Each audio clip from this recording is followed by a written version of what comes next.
E agora nós voltamos a falar sobre a quarta semana da CPI da Covid, que vai começar amanhã com o depoimento de Mayra Pinheiro, secretária de Gestão do Trabalho e da Educação na Saúde do Ministério da Saúde. Ela é a segunda a depor com habeas corpus. E sobre esse assunto a gente vai conversar agora com a advogada Fabiana Barroso. Bom dia, Fabiana, tudo bem?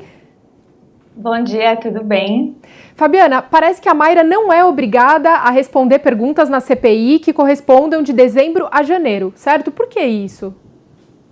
Na verdade, existe um direito constitucional que ninguém é obrigado a produzir prova contra si mesmo. E a Mayara, ela entrou com o HC nos mesmos moldes, habeas corpus, nos mesmos moldes que foi o ex-ministro Pazuello, e no primeiro momento o ministro Lewandowski não havia concedido, ela conseguiu reverter, justamente juntando ali o que diz a lei a respeito, porque na verdade, na história de todas as CPIs, nunca foi alguém detido por crime de perjúrio, não dizer a verdade, mas existe muito crime de desacato. Então, uma forma, talvez, de se proteger e sair indevidamente preso de uma CPI seja ter realmente um HC preventivo, que é esse que realmente a Mayara tem.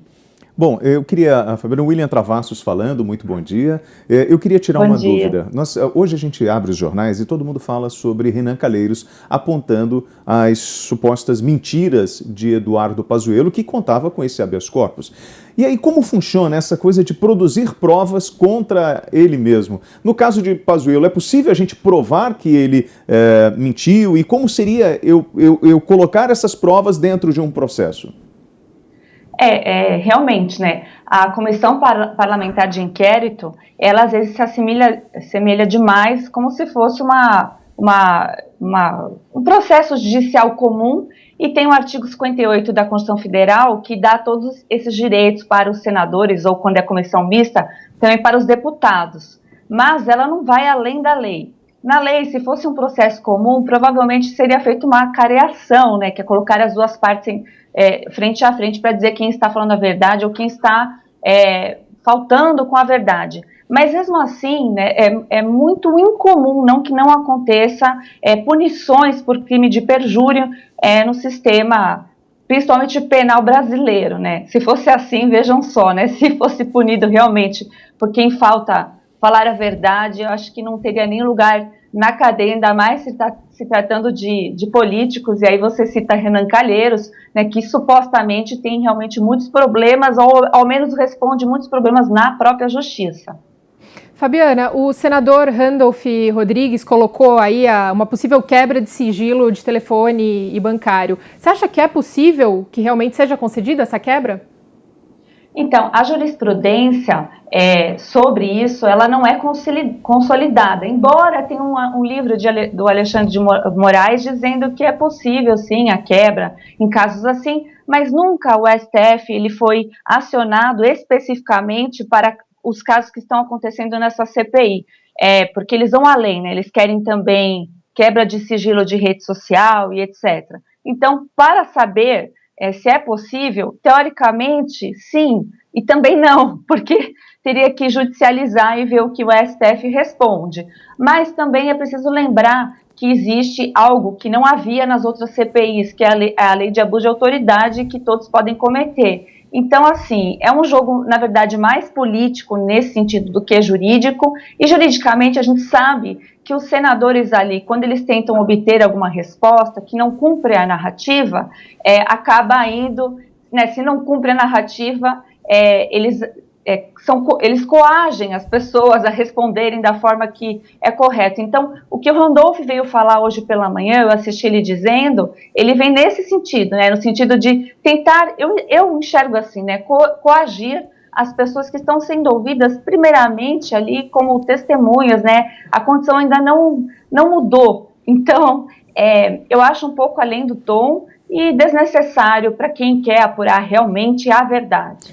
Fabiana, a gente quando ouve falar em quebra de sigilo telefônico, se remete muito a uma coisa de filme de Hollywood, porque na prática, para a justiça conceder uma quebra de sigilo telefônico, você precisa ter um conjunto de provas que criem esse argumento para que a justiça dê essa decisão. E ela também é por um período limitado.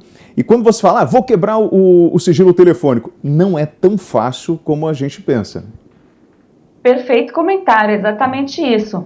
Tanto que a lei diz o seguinte, que precisa haver um conjunto de provas robusto para que se legitime essa quebra, né? Vamos lembrar aqui que, como seres, né, individuais, tudo que a gente tem a proteger é o nosso sigilo bancário, nosso sigilo de correspondência, e assim, né, porque isso nos faz sentirmos seguros, e a lei, ela protege aos bons, e até mesmo quem comete crimes e etc., tem que passar por todos os trâmites da justiça. Então, o que você falou, Travassos, é perfeito, porque remete mesmo a esses filmes hollywoodianos, e também se faz uma comparação à legislação americana, que não é tão igual à legislação brasileira. A gente já sabe que no passado não foi fácil quebrar, e você está correto, que tem que ser por um período determinado, com os fatos determinados, que justifique, né, essa quebra, porque pode vir coisas, né, de caráter íntimo e que não tem nada a ver com o objeto dessa CPI,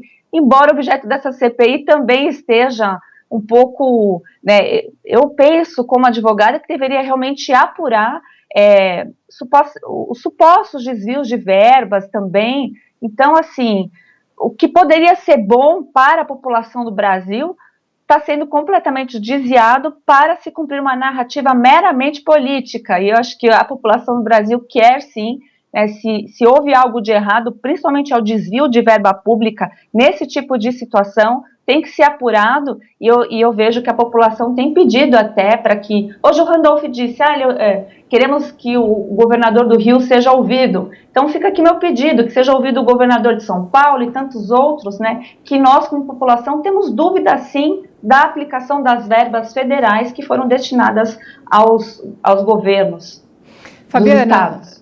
Fabiana, justamente falando sobre esse seu anseio e do resto da população, né, de que os governadores sejam ouvidos na CPI, parece que todos eles serão cumpridos. Queria saber, é possível que, de fato, todos eles demonstrem o caminho do dinheiro que foi feito, se convocados?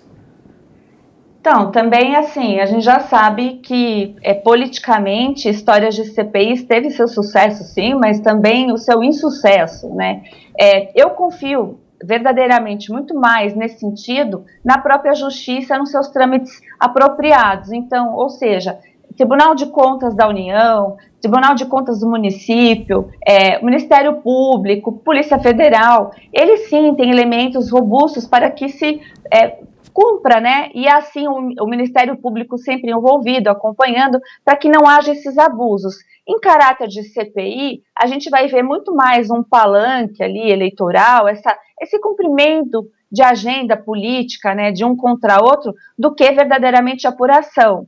E volto a repetir, a população do Brasil anseia, porque tivemos uma situação, né, muito difícil a ser enfrentada, e esse dinheiro, a saúde brasileira sempre precisou, mas mais uma vez, existem supostos indícios de cometimento de crime, desvio sim, né, desse dinheiro, e quem acaba sofrendo é a população. Então esses anseios são justos, lícitos, e eu acredito que o sistema de justiça do Brasil, a Polícia Federal e demais, ela pode cumprir esse papel perfeitamente e também ser um aliado à própria CPI, se a CPI não ficar caminhando somente por essa narrativa política.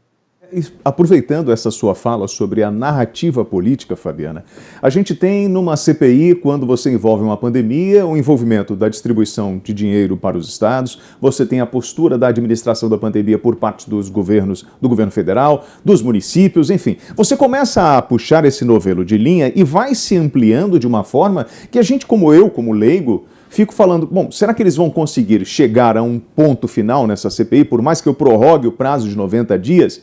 Para além disso, será que o que eu vou produzir, ele tem valor jurídico, legal, para que seja colocado para frente, ou apenas eu vou produzir conteúdo político às vésperas de uma eleição?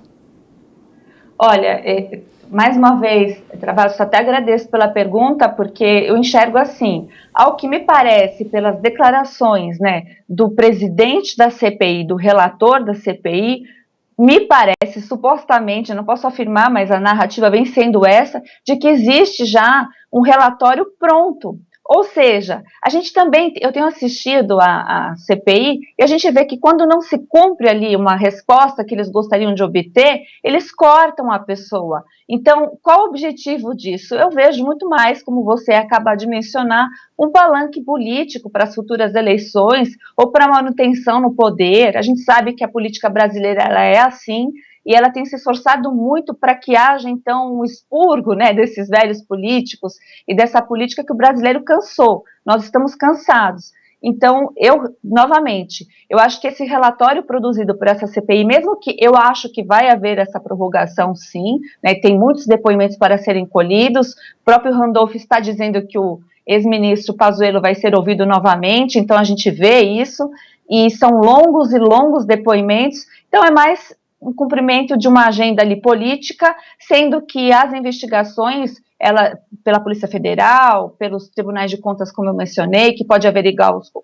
os contratos, ver o que foi irregular, pode ir um pouco mais rápido e verdadeiramente cumprir ao que veio, que é o cuidado e o zelo com o dinheiro público numa situação onde existe necessidade e calamidade pública, né? Foi assim instituído mesmo, existe a lei de calamidade pública. Obrigada pelas informações, pelos esclarecimentos. Fabiana Barroso, advogada especializada em direito tributário. Fabiana, obrigado, bom dia. Obrigada.